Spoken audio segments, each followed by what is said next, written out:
Is there any pleasure at all drinking on naltrexone? If it doesn't produce any euphoria or buzz, isn't it kind of pointless? So I personally took naltrexone for a year following the Sinclair method to cut back on my drinking. I started the medication in 2017 as a daily binge drinker, and over the course of the year as I continued on the treatment, my drinking just gradually reduced, cravings reduced, I had more alcohol-free days, and by about 8 or 9 months on the treatment, I was literally drinking like once or twice a month, 1 or 2 drinks a month.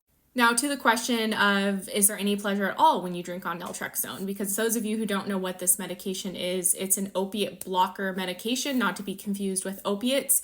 But when this medication is taken before drinking, what happens is it sits on receptors in your brain, and it actually blocks some of the endorphin reward that somebody experiences when they drink alcohol. And when that endorphin reward is blocked, it helps people over time to drink less alcohol because it's not as rewarding.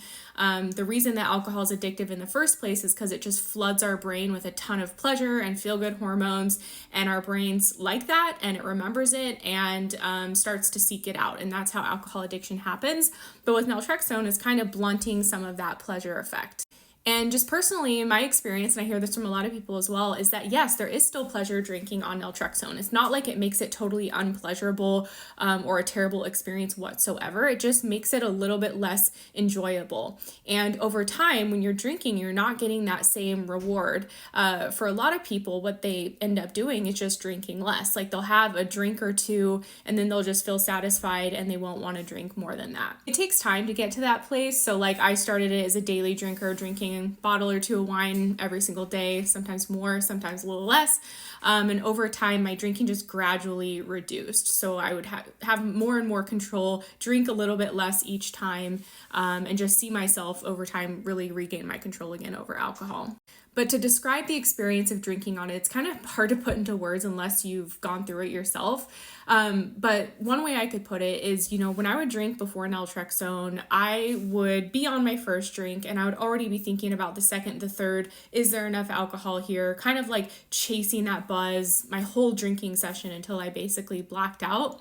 But with naltrexone, it just slowed me down a bit. Like I wasn't chasing that buzz. I wasn't feeling this like blast of euphoria in my brain. I could still get the buzz. I could still get drunk. I could still drink too much. It just wasn't as rewarding. And so the longer I was on the treatment, I would find like I would have a drink, 2, maybe 3, and I just feel satisfied. Like I wouldn't want more than that. Kind of like how you can have a big piece of chocolate cake and you finish the whole thing and it's really rich and sweet and delicious, but you don't really want another one. You're just satisfied. And that's where I got with my relationship with alcohol, which for me is still kind of hard to believe because having just 2 or 3 drinks was just getting started. And like I hated stopping at that point because I always wanted to drink more. So all this to say, naltrexone blunts or mutes or reduces the pleasure with alcohol, but it doesn't completely eliminate it. The buzz is still there. You can still get drunk, but it's just not as rewarding as it was before. And so like with anything in life, if it's not as rewarding for a lot of people, when they continue on it, they just end up wanting to drink less and less because again, their brain is learning that alcohol is not as rewarding. I hope this answers your question. I actually have a playlist here on TikTok about the pleasure and naltrexone questions. I have several videos on it where we're talking about naltrexone's impact on pleasure, so you might want to check that out as well.